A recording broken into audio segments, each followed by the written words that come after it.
Welcome into the Paul Farrington Show. Paul, joined by Robert Ziggy Ziegler up at Harvard University for a Bears-Packers prediction show.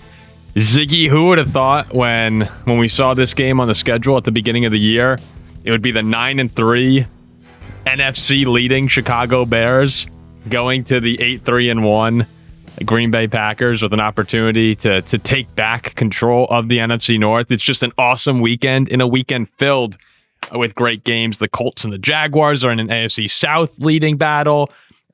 Who's the other one? There's the Steelers and Ravens, AFC North division leading battle. But this is the game of the week. This is the one. Yeah, it quite literally is the Fox game of the week, 425. The Packers are 6.5 points. 6.5 points is a lot of points for a spread. They're pretty big favorites in this one. We're going to break down, Packers offense versus Bears defense and vice versa, who we're predicting to win this game. We're going to get into all of it. I do just want to say one quick thing, though, guys. We're doing something kind of fun this upcoming Monday at 7 o'clock Eastern time with the app is called Sway. And we're going to be hosting a trivia night at 7 p.m. It's 12 questions. And I don't know if Ziggy will be on. I think hopefully we could try and get Ziggy in, but I'm not sure how it's going to work. But I believe I will be there, yeah. At the very least, we'll be hosting a 12-question trivia. And it's free to join. You can join. The link is in the description to get the app to sign up. There will be a QR code. I'm going to try and put it on the screen. Hopefully, if you're watching on a laptop or something, you could just download it with your phone there. And it's free to join, right? So you have tokens. That's the way it works. You get tokens to play in games, and when you sign up, you get enough tokens to join for free. So you can play in the game, and if you get all 12 questions right, you win up to $500. There's a $500 pot that's split amongst the winners. So should be very fun. At the very least, we encourage you guys to sign up, and we'll just have a good time and see how it goes. But that's exciting. We're excited to do that with Sway next Monday at 7 p.m. So I just want to shout that out. Can we make one of the questions? What team did Ziggy rank at third in the Paul Farrington Show power rankings this week? Yeah, it's all NFL trivia. So maybe we'll just make it Paul Farrington Show related. That'd be pretty funny. I have a few questions. Yeah, we have some questions that we have to put in. So I have some ideas rattling around in my brain right now. Honestly, you see me also decked out in Notre Dame attire. I'm full on on the pushing this narrative now. Got to get ND in the playoffs. So maybe when we do that on Monday, it could be a very upset Paul Farrington, depending on the Sunday selection. But let's get into this. Packers and Bears. Okay, Ziggy. Why don't we start off with the Bears offense versus the Packers defense? And, this Chicago team, all the analytics say that the Bears are a mediocre to below average team, but they're 9-3. All the analytics say the Packers are a very good team, but they've given a few away, like the Cowboys to some degree, right, with a tie, the Browns, the Panthers. Everything starts, though, for Chicago with establishing the run and Caleb Williams protecting the football. You agree with that? Well, there's no doubt about it. And that makes this a difficult challenge for the Bears because the Green Bay Packers are 8th in opponent rushing yards per game. And that's not because teams have just defaulted to the pass because the Packers get off to big leads. The Packers linebackers have been a huge problem for opposing run games. And you only have to look at the Detroit games in order to see it. Edgerrin Cooper is so fast out of the defensive backfield, like what he's able to do in covering the run. Quay Walker is not a bad player either. He's obviously having an important year for the Packers. But these linebackers at the second level have been so good at moving up and getting to running backs that it makes it really difficult to establish the run. You've got a decent interior defensive line for the Packers, though the injuries are starting to add up there. The Bears' interior offensive line is going to have to establish it because running to the outside to these linebackers, if Detroit can't do it, you probably can't either. Yeah, the Bears have just been unbelievable, especially lately running the football. Just go back and watch, man. That Eagles-Bears game. Gruden said what they put on tape last week was R-rated. Oh, it was unbelievable. They had 47 carries for 281 total yards against the Eagles. It was about as smash mouth, you can't do anything about this football that you can see. Against a really good Philadelphia defense. And with the way they're running the ball right now, that feels like something that'll be hard to take away. Now, you're right, though. The Packers have held Jahmyr Gibbs to 19 yards and to 68 yards in 2 games they've played him this year. I mean, this is a guy who, if you have Jahmyr Gibbs in fantasy, right? You have him on your fantasy team, right? Yeah, I'm in a fantasy league this year. I was 1-6. I forgot I was in it and stopped setting my lineup. I get a text. Ziggy's in the playoffs because Jahmyr Gibbs rattled off 6 straight wins for me. Yeah, he's had these weeks of 200 plus yards. Probably the most explosive player in football. Green Bay shut him down. They held Saquon to 60 yards. Right, the game that you could really point to where they struggled against the run, and I'm sorry if I'm forgetting some, but Rico Dowdle went for 130 and 2 touchdowns. But that was in the Rico Dowdle like taking over the league stage. So it's a tall task for the Packers defense, and even if they're able to do it, a lot of this is probably going to come down to Caleb Williams being able to make a couple big time throws. And you don't, from what I'm remembering in our discussions, you don't think he's going to be able to do it? I mean, there's a chance he can do it. Caleb Williams has shown that he can make special plays. The thing that we haven't seen this year from him is consistency. Now, some of that is because he hasn't always had to.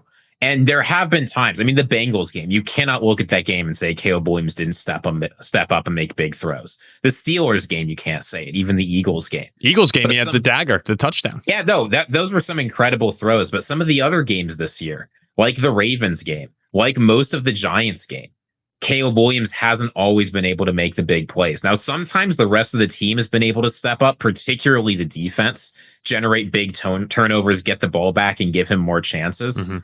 The Packers are a good enough team that I'm not sure you can rely on that if you don't have the level of run game they did against Philadelphia. Yeah, you have to imagine the Packers are going to put some points up, right? And so that will lead, even if you're able to slow down the run game, or even if the run game's successful, if you're Chicago, yeah, there's going to come some point in this game where you're going to need Caleb Williams to make a play. And it could come on the ground, too. It could come with him avoiding a sack and getting out of the pocket and making a move with his legs. It's very possible. But at some point, he's going to need to make a big-time throw. And recently, he has been doing that. But the counter to it, and this is where, we were getting in an argument after the Eagles game about Caleb. Like, Caleb has done enough to win right now. But there's also some very, very big red flags, right? His completion percentage has been under 60% in 8 of the last 9 games. He leads the league in off-target rate. Like, he's had his struggles. But you also have to give Caleb Williams a lot of credit because a large part of why they're winning this year and not last year is the huge negatives. The turnovers, the big sacks have almost evaporated from his game. Exactly. And that's where we're going to get to Chicago and the turnovers they forced in a second here. Green Bay hasn't forced a lot of turnovers this season at all. And Chicago hasn't given the ball away. Caleb has 5 interceptions. He's taken, I believe, 19 sacks, which is tied for 20th in the league. Actually, funny, he's tied with CJ Stroud and with Carson Wentz. So 2 guys who have missed games this year, too. Like, he just hasn't had those negative plays. So as opposed to actually talking about turnovers with this Packers defense versus Bears offense, it might just come down to, can Micah, who has 6 sacks in the last 3 games, and Rashawn Gary, can these guys bring Caleb to the ground? Can they force Chicago behind the line of scrimmage? So on 2nd and 3rd down, yeah, it's not 2nd and 6, it's not 3rd and 3 where they can hand off to Monangai or Swift and lean on that running game that's been so great for them all year. Can you put Caleb in situations where he needs to make the big time throw? And I like my chances better in that situation if I'm the Green Bay defense. Micah had a great quote before this game. He was asked how he felt about the Bears-Packers rivalry. And he opened by saying, rivalries are for the people. Yeah. It's for the fans. For me, it's just going out there and dominating. You think, okay, he's new to Green Bay. Then he started talking about how the Bears disrespect. And he says, the way you earn someone's respect is beating the shit out of them. And a reporter said, well, what do you mean? How have the Bears disrespected you? And he just has this great line. If someone comes and shits on your lawn, what would you say? Like Micah Parsons, don't pay attention to quotes where he's saying it's just another game. I'm just here for respect.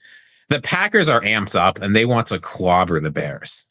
So you can't give him that opportunity. You have to run the ball effectively because we've seen it from the Packers all year. In past situations, Micah Parsons versus, say, Ozzie Trapillo. Ozzie Trapillo is an okay player. He's developing. He's having an okay year. Is anybody, even the most adamant Bears fan, going to say, I think Ozzie Trapillo is going to be able to lock down Micah Parsons when Penei Sewell can't? No, you can't expect to lock down Micah, but there will be plays in this game where Micah, Gary, whoever it is, are going to have a shot at Caleb, and he's able to avoid sacks. His escapability is second to none in the NFL, and we're going to have a couple plays on Sunday where we'll see if they can bring him to the ground, and those are the plays that might wind up deciding the game. If Caleb's able to, work his little Houdini act in the pocket and get outside and make plays, whether it's on the run with his legs, or if he's able to find, a Dunze or more downfield. He's had a couple of those. That's when Caleb, amazingly, that's when I've enjoyed watching him most this year, when he's outside the pocket and he almost looks like a shortstop when he just rifles these passes, and the velocity he puts on the ball is unbelievable. Yeah, but it's like Ben Johnson said, the Bears right now are winning in spite of their passing game, not because of it. And he can follow that up by saying Caleb's doing a great job managing the ball game. That's step number one for a quarterback. And with respect to developmental trajectory, that's absolutely right. But the Bears have suddenly found themselves in a situation where they're competing for the 1 seed. I don't think Bears fans really care about how Caleb's developing in that context. So you need to get a little bit more out of him. And it's possible the Packers do have a weakened secondary. But as you say, it's all going to come down to avoiding this Green Bay pass rush, which has sometimes been good and sometimes been bad. No, it's serious now if you're a Bears fan. Most of the year has been, all right, this is kind of cool. We're going on a run here. And all of a sudden you blink your eyes, you're 9-3, you're the 1 seed. You beat the Eagles in Philly, and it's okay. We can do this. You start to really believe, whether or not you should, you do believe, if you're a Bears fan right now, that you can win the Super Bowl. And what that means is the expectations have leveled up too. Yes. It's not good enough to be able to beat the Vikings by a couple points, beat the Commanders by a point, beat the Raiders by a point. And you don't want to look back on that anymore because the Bears are playing better football. But if the expectations are going to move up, the level of play does too. And this is one of the most important games left on the Bears' schedule. If they can just split with the Packers and beat the 49ers, they're basically guaranteed to win the division. It's very hard for Green Bay in order to do that. But if they aren't able to get that done, if they drop 2 to Green Bay, if they struggle down the stretch of the 49ers or the Lions, you very well could be looking at having to go to Green Bay in the playoffs. Now, maybe that's a good thing, given the track record of Green Bay hosting playoff games recently. But you don't want to be there. You want the playoffs to run through Soldier Field, and somehow going into the final 5 games of the season, that's actually possible. Well, unfortunately for the Bears, they're getting Jordan Love during Toyotathon. And Toyotathon Jordan Love, as we made very clear in the prediction episode, 33 touchdowns and 2 interceptions. He's 13-5 over the last 3 years during the Toyotathon run. We'll talk Packers offense versus the Bears defense right now. Jordan's coming off a 4-touchdown game against the Lions on Thanksgiving. He's been playing better football lately. But let's start with the turnovers, because that's been the calling card of the Bears defense this season. It's something that feels volatile, and you don't really want to be relying on turnovers too much when you head into the playoffs. But that's just who this Bears team has been. They've been doing it all season. They lead the league. Do you know their turnover differential? It's like plus 30 or plus 20 or something. Plus 17 right now. Plus 17 turnover differential, 17 interceptions, 9 fumbles.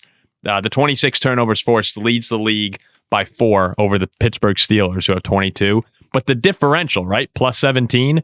The second closest is plus 9 in a 3-way tie between the Rams, the Bucks, and the Texans. So, I mean, they're almost double second place in the NFL right now. And you just think about yourself as a fan, right? You're watching these games, how turnovers can flip a game on its head. When you look at the Bears and all the 1-score games, they're 6-1 in 1-score games this season. That's a big reason why they're dominating the turnover battle. What makes this game fun, though, Green Bay, fewest giveaways in the league at 7. Jordan Love, only 3 picks on the season. The Packers have fumbled 4 times. So Green Bay doesn't force turnovers. Chicago doesn't turn the ball over. Then the Packers don't turn the ball over, but the Bears force a lot of turnovers. So something has to give here in this game. And you can circle that as one of the biggest, as you can most weeks, a turnover battle. But this one, it's especially exciting. I just don't know. I don't know if they'll be able to do it with the way Love has been playing lately. Well, one thing we've been saying all season about this Bears team is when they get their corners healthy, watch out. Mm-hmm. The corners are healthy. Kyler Gordon is back. Jalen Johnson is back.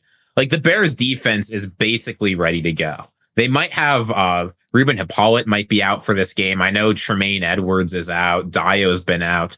But the secondary was always the most important part of this Bears defense, and they are there and ready to play. Now we will see what receivers the Packers get back. Jaden Reed and Matthew Golden have both been starting to practice, though they're both limited. Obviously, particularly Reed would be a huge return for the Packers, who have been looking for a receiver to step up all year. Yep.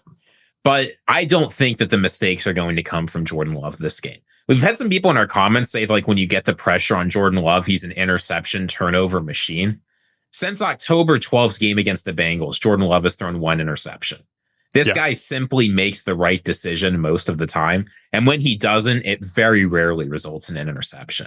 And he's been playing lights out. You only have to look at that Lions game from last week to see he can absolutely play. And right now he's playing his best football.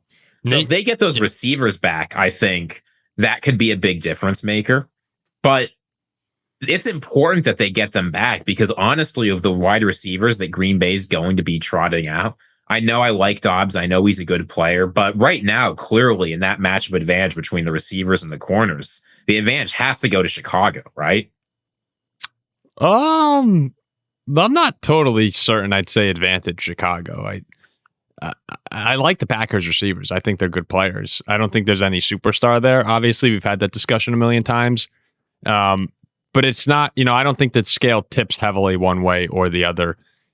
I don't know. I think Jalen Johnson is one of the five best corners in the NFL. Jalen Johnson's great. Nahshon Wright, by the way, he's been playing lights out. Unbelievable. It's at least three straight games with a turnover forced.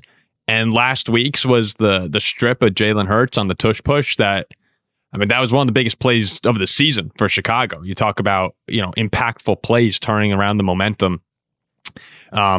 He's been unbelievable too. So like the Bears are playmakers, man. And it's been something that's really frustrating with the Vikings. We have 11 turnovers forced on the year. 5 of them came in the Bengals game.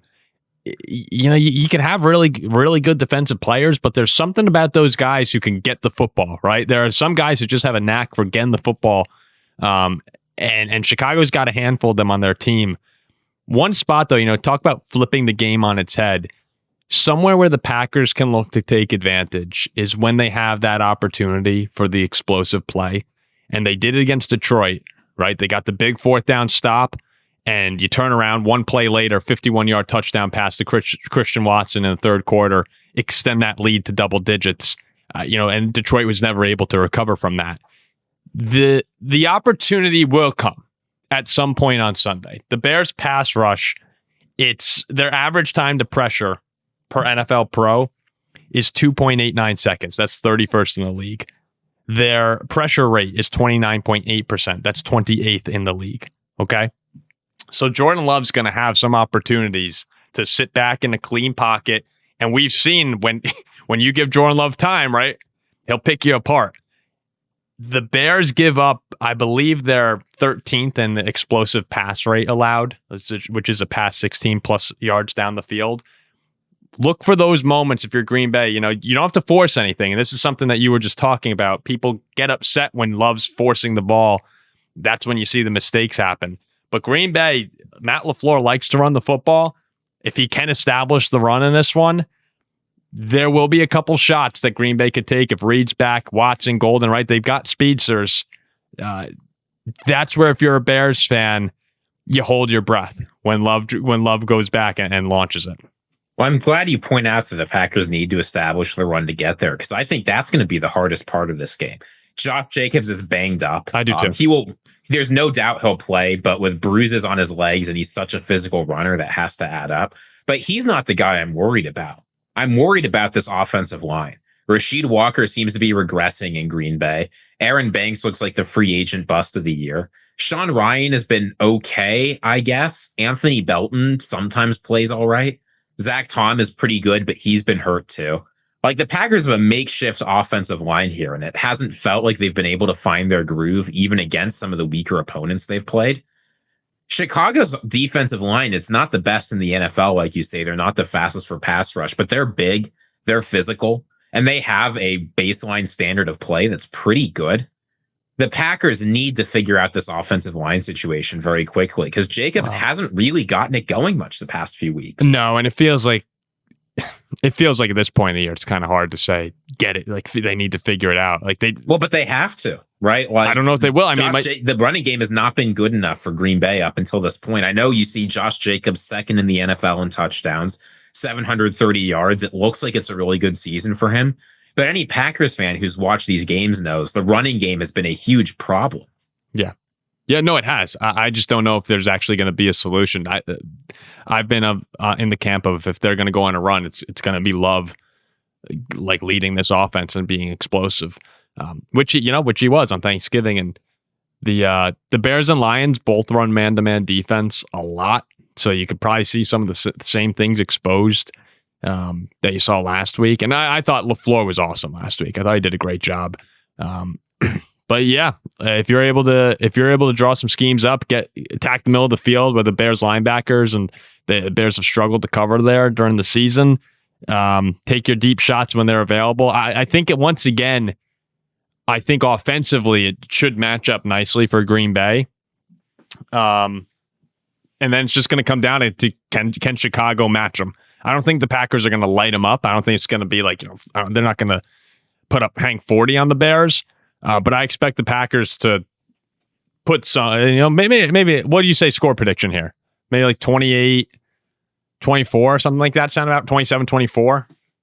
No, the thing that beat the Chicago Bears so badly when they played in Detroit earlier this season, I know that was the start of the season. It was Jameson Williams being able to get open versus a man and have enormous plays. He had 2 receptions for 108 yards and a touchdown.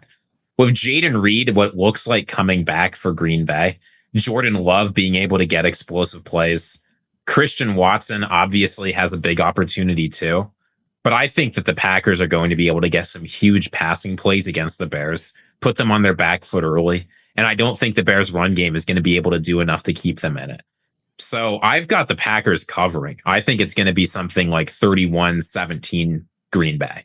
Okay. Obviously, the Bears can keep in this. And I'm not saying the Bears are totally outclassed, but I think Green Bay does the things they do better than Chicago. And I'm going to take Jordan Love to win a big game every time. I'm going to adjust to 27-20 Green Bay. I think you'll stay a 1-score game here. But look, would it shock you if the Bears won? Would it shock me? I would have to see how it happened.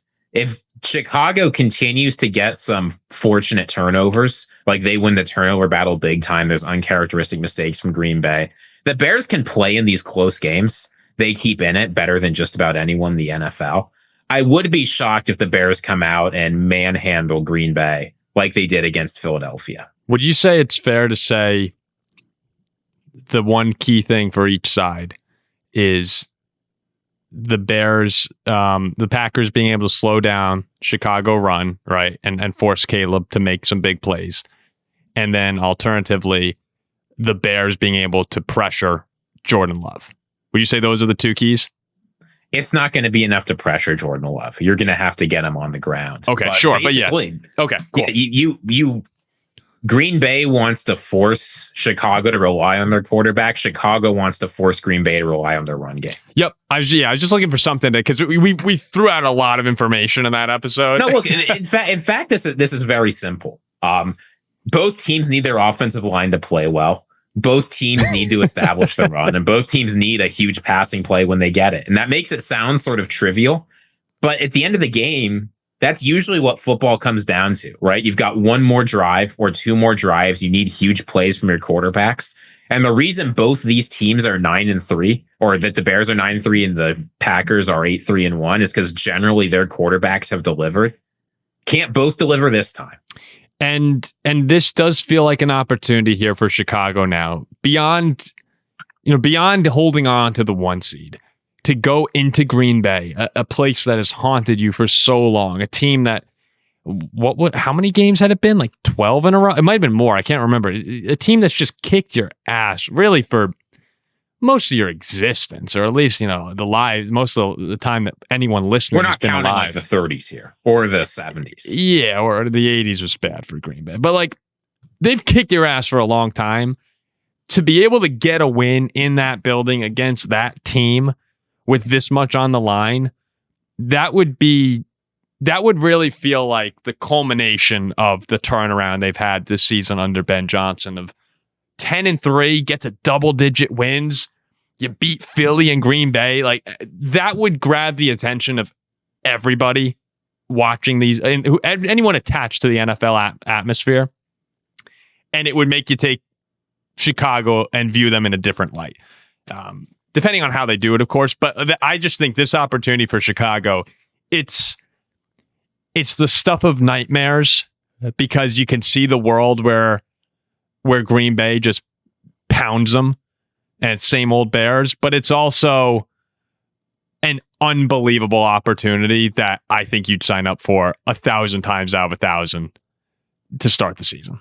Wait, this is one of the most storied rivalries in the NFL, and you can tell that the players are really excited about this, because the Bears, I don't think they're thinking all that much about the history at this point. It seems to me like they view this year as completely different. They're a new franchise. They're starting over, and they look way better than they have before. The Packers are just trying to bring history back. Sunday has an opportunity to truly be the most euphoric day in Chicago since, like, Michael Jordan. I'll say since the Bears went on a Super Bowl run, like they made it to the Super Bowl. Sometimes we talk like the Bears have never done anything since 1985. That's not quite right. Yeah, they've done very little, but they made it to a Super Bowl. No, they did, and the defense was awesome. The Urlacher Briggs team, like the Bears Hester have won with plenty the of kickoff games. Return. No, the Bears are fine. The Bears have been bad, honestly. Like, the Bears have been really bad. And what I mean, though, is when you look at how bad they have been for so long, and they've had a couple, right? You had the Trubisky year, but no one really believed you bounced in the first round. You had the NFC Championship in 2010, but Cutler got hurt. I don't know if anyone, at least to me, I never really took that team seriously. Maybe I'm just saying, our last Super Bowl appearance was 1976. Oh yeah, no. Look. This does not have to. We don't have to bring the Vikings into this. I'm just bringing this out because someone in the comments is going to say your bum franchise hasn't been to Super Bowl. No, yeah. I totally accept that. I'm just saying pure euphoria. I think this would be about as good as it gets, other than until we talk about like big time playoff success. So we'll see what happens. What the Bears are looking for this year. Yeah, we'll see what happens. Reminder to everyone: like, comment, subscribe to the channel. We're over 28,000. What are we, like 28.3 right now? So 1.7 away from 30K. Could be a number we could look at over the next couple weeks. That'd be pretty sweet. Ziggy said we get to 40K by Christmas, and he's coming down here in a Santa costume, and we're sending. But I'm not worried about that. We're sending out pictures. People are going to click that subscribe button. So, hope everybody has a great weekend. We'll see by this point in time, the Lions game will be over, so we'll know a little bit more about Detroit's fate moving forward this year. But yeah, hope everyone has a great time. Awesome football weekend, college and NFL. Next time we see you, Notre Dame better be in the playoff. See ya.